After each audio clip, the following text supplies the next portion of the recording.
Ladies and gentlemen, welcome to Startup Podcast. Today we have a special guest, Jocelyn. So Jocelyn is a serious entrepreneur who helps business leaders become confident in their growth plans, make sales, and build an audience. At age 7, Jocelyn already started her first business. From then on, she knew that running and growing business would be a huge part of her future. Okay, welcome, Jocelyn. Hi, thank you for Yeah, having me. yeah. Could you introduce yourself to our audience again?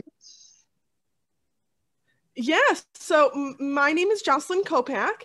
I'm a serial entrepreneur, business strategist, and DEI educator. So I do a little bit of all three in every single day. I absolutely love talking about how to grow your business in an inclusive way, and ways to make it easier for you and to really reach that freedom lifestyle that I think everyone that Yeah. that starts their own business is looking for. So yeah, that's me. So you say that you started your own business at age 7. Could you share with us more about that? Yeah.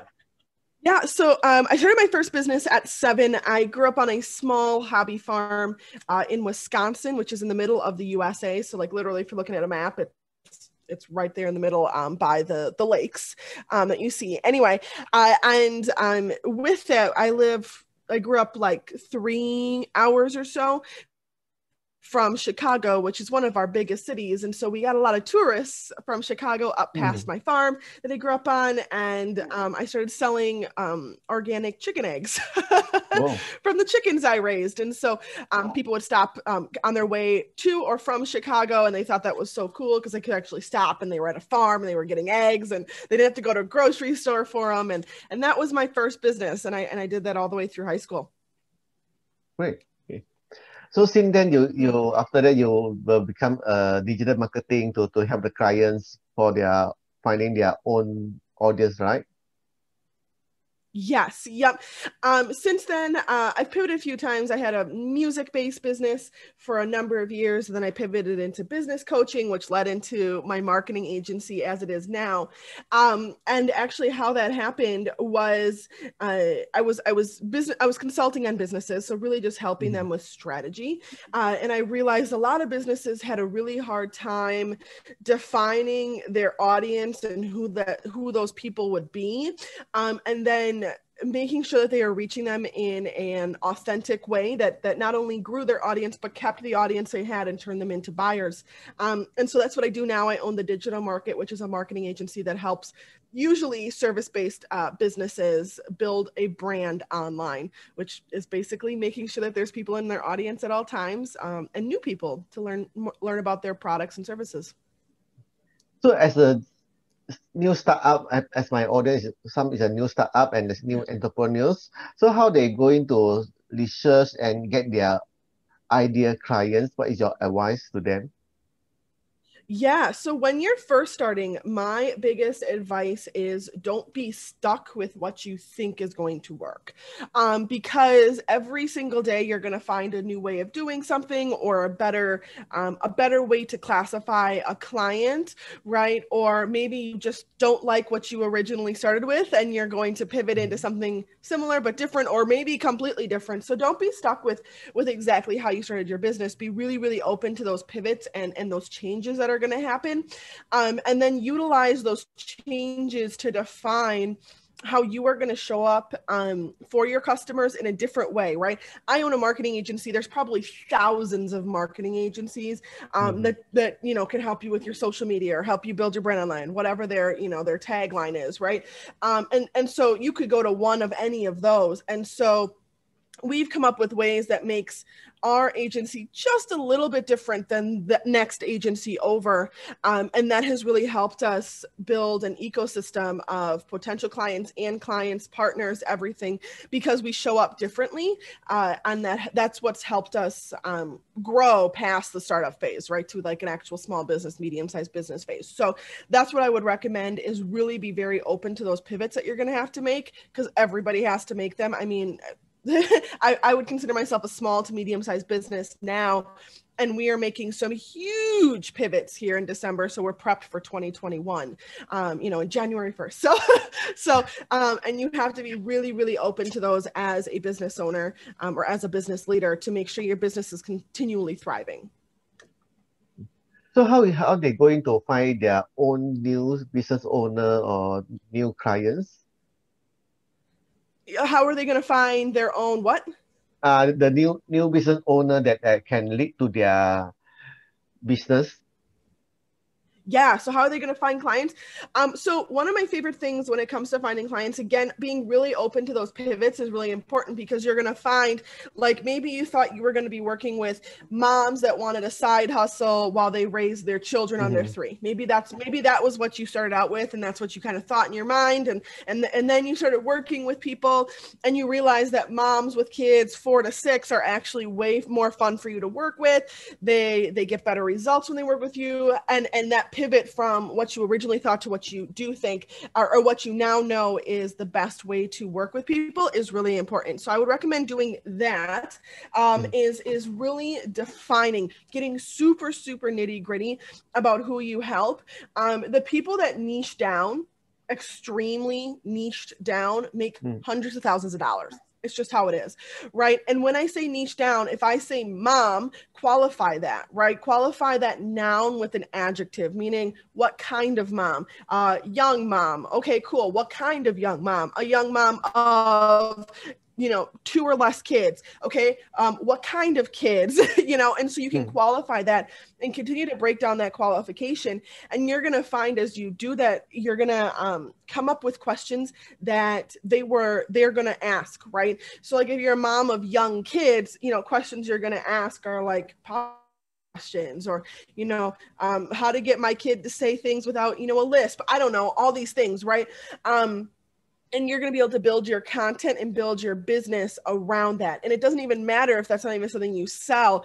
That's something you can talk about, because that will pull in the right kind of audience to you.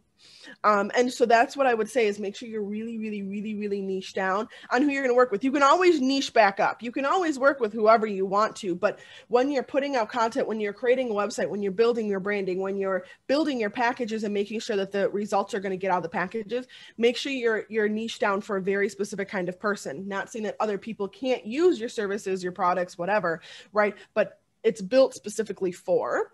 And that would be my recommendation, to really make sure you're ready to take on new clients. So let's say they have their own website or their own social media page. So when they dish out the client, so you mean that each website or each the social media page must have certain clients, or they can choose the different website to target different clients? Yeah, so you can always choose your clients. And I think a lot of new business owners forget this when they first start out. You can always choose who you work with.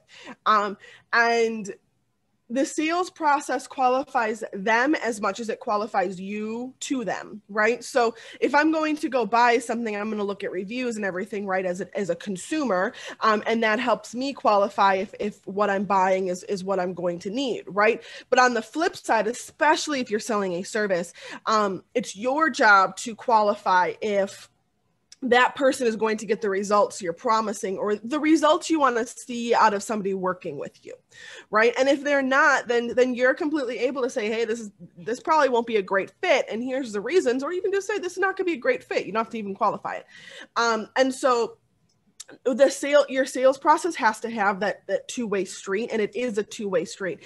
I can't tell you how many people I talk to and they're like, I took on a crazy client, I don't like her, it's horrible, or I don't like him, you know, they're really demanding, or they're not understanding what I do, or they're asking for way too much, right? And getting yourself into those situations, I think all of us have done it at this point, but getting yourself into those situations are never fun.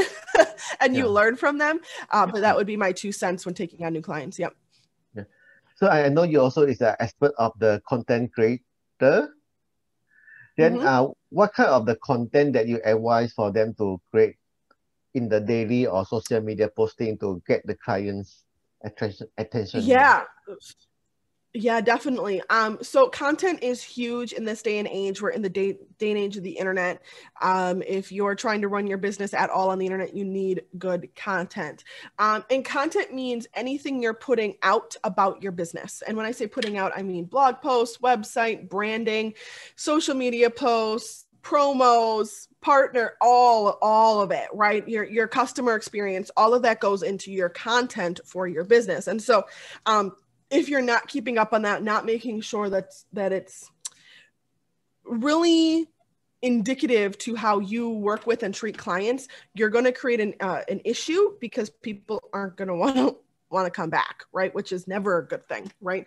And so when you're first starting out and trying to build the audience to even consume your content, right? Because I know so many people that create content, right? And it's fine, right? Neither good nor bad, but it's there, right? And then nobody's actually consuming it because there is nobody to consume it. So one thing I like to say is go and try to find people and build your audience, do the market research by looking at questions that your target market, right, your niche down target market is asking, right? And start answering those, right? The people that answer the commonly or frequently asked questions over and over, right? The people that answer those are the people that pull in the clients that are looking for those answers, right?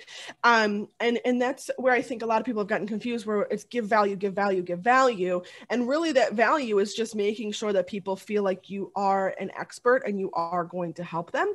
And one of the best ways I found is answering the frequently asked questions in ways that people can understand, right? If you're coding a specialty coded website, you're not going to go all into the HTML or JavaScript that you're using and how you're doing this. You're not going to do that. You're going to go into how it's going to help them by having a website of this caliber, by having, you know what I mean? It doesn't have to be super in depth, but it has to answer some of those questions, right? How do I update that kind of website, right?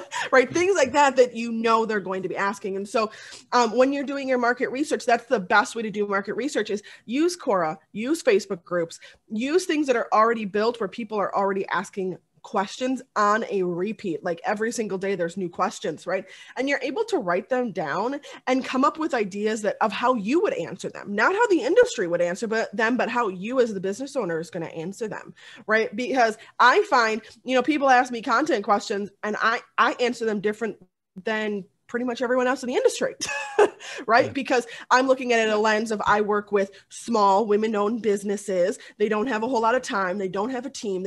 We're coming in to take that off their plate, right? And so I look at it from that lens, which means I'm not telling you to be on every single platform. I'm not telling you to put out 80 posts a week. I'm not telling you to do all that because that doesn't make any sense to who we work with, right?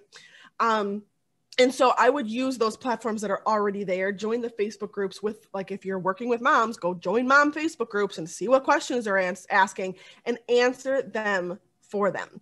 And that one will build your audience, like actually physically build your audience, because you're able to take the people that are already there and move them over to you, right? And two, that'll create great content for you to be putting out to keep that audience engaged, interested, learning with you, growing with you, and ideally going through your funnel to buy something from you. Yeah. So I think it's a great idea for them to start to answer the question to the audience. So for, let's say they want to start to posting to their own Facebook or own social media or like think blog as a solo entrepreneur. So what kind, how often that you advise to them to do a posting to all platform? Yeah. So, I mean, consistency is key, right? And the Yeah. reason that's key is not because of your audience, it's because of the platforms.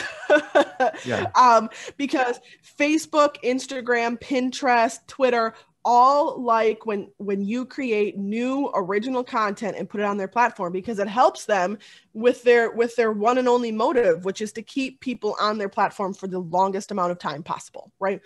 And so if you're helping them by creating more content for them to show to people, they're going to like you, right? So that's one, is to keep the actual social media platforms idea and reason for existing in mind when you're actually doing things, right? So that's why consistency is key. But honestly, if you are trying to build your business online, and you have a lot of time, I would say posting every day, if not a couple times a day. And it's not saying that you're writing those posts right then and there. No. You batch at the beginning of the month, which means you sit down, you have a strategy, whatever that strategy is. If you need help with strategy, let me know. But you have a strategy, and then you write out all those posts, or at least the wireframe ideas of how those posts Yes. are going to work, right? And then when you get to the actual day that you're supposed to post it, it's not hours and hours and hours writing your social media posts. It's like 20-30 minutes, they're done, you're good, right? And I personally, like when I batch them, because I do my strategies a quarter at a time, so like Q1, Q2, Q3, right? And then so then at that point I have it all, and I like just batching everything at the beginning of the month, which means I write literally everything, and then it makes it really, really easy, because of the rest of the month I'm not worried about the content that's going out. I'm worried about the relationships I'm building and the sales I'm making, right? Because that's my daily activity, not actually creating content. My content drives my audience, to build my audience, to get them involved, but then every single day I'm spending time on sales and relationship building, which relationship building leads to sales. Yes. Yes. Right. Yep. So that's what I would say there is that's kind of how I would recommend setting up your content creation system. So normally how you come out your idea for the contents to posting to your Facebook or social media? Yeah. How do you come up with the ideas? Yeah. Yeah. Okay. So, one, with that market research, you're going to get questions that you can answer over and over and over again. There is nothing in any marketing playbook that says that you have to have original content every single day. And what that means is, if you have a question, for example, how to train my dog, right? There's 1,000,010 answers to that. You can deep dive into teaching your dog how to sit for probably 30 days. I can almost guarantee you can, right? And so that doesn't mean that you can't keep talking about the same thing over and over. It just means that you have to find different ways to say what you're saying, right? And maybe that's a simple checklist where, like, you write out a step-by-step checklist. There's 30 things on the checklist, and every single day you talk about the next step, right? I don't know what that is, but those questions that you find, you got to find answers to them. So that's how I would find all of my new content, or all of my new content ideas, especially as a new business owner, because you don't have an audience to turn to and say, they're really interacting with this kind of post, or when I ask these kind of questions, or when I give them this kind of information, because it's just not there. So you have to go with what your audience is already giving you, or what the industry, or what that niche, or your market research has given you, to then create your audience off of that, if that makes sense. Great. I think this kind of the strategy that you just shared is I think definitely will help my audience to build their own business, to get more audience. Mm-hmm. So if they want to know more about you, to get more, I believe that you do coaching and consultant as well, right? Yeah. So how they going to Yeah. find you to get more advice from you? Yeah. So again, my name is Jocelyn J. Kopac. I have a great number of freebies on my website. If you go to jocelynjkopac.com, you'll find a resources tab. just click on it. There's all kinds of stuff if you're looking for blogging, if you're looking for social media. The one thing I would say though is I would love for you to join me every single month. I do a monthly content strategy workshop. It's live. It's also recorded in case you can't come live, but it's live. And I keep them in very small groups so you can ask questions and we can work through your actual business. We make a plan for 30 days. Afterwards, you get off, you create your content, and you're good for the next 30 days to make those sales and build that audience. So I would love to invite anybody that's listening to join me. Again, you're going to find that right on my website. Cool. Okay, I will put your link in there later on your website. Yeah. Okay, one more question. What is your plan for 2021? Yeah, my plan for 2021. Okay, so my plan is currently we're working on scaling our business. We want to double our revenue in 2021, and I think we're going to do it, which is kind of exciting. Yeah. So that's my plan when it comes to the agency. My plan when it comes to Jocelyn Kopac, which is where I educate entrepreneurs and work with them one-on-one, things like that. My plan is I'm dropping a couple new programs, and that's all circled around building your business inclusively and building a support team right into your business. So when you have those off days or you do get sick or like, I don't know, a pandemic hits, you have a support team to help you continue to build your business and keep it afloat and keep it running. So that's coming out here in 2021 and I'm super excited about it. And those are my plans on top of traveling and like, as soon as it's allowed. Yeah. Okay, one more last question. Normally I will ask my guests. Okay, let's say you have one superpower. Okay, what kind of superpower you want and why? Yep, my answer is always I would love to read minds. Absolutely, 100%. I'm a nosy person, which is what makes me a good marketer because I want to know all of it. I want to know it all. And so reading minds would be pretty amazing. Yeah, cool. All right, so thank you very much for your time for today sharing. I believe my audience will get benefit from your sharings. So we hope to see you in the near future as well. Yeah, definitely. And if anyone listening needs any help whatsoever, feel free to shoot me a DM on Facebook or Instagram. More than happy to answer any questions you have. Yeah. So anything last thing you want to share with our audience? Start now, don't start later. Even if you feel like you're not quite ready, it's better to fail and learn than wait and have to learn later. That'd be my recommendation. Yep. All right. Okay. Thank you very much. Thank you. Yeah.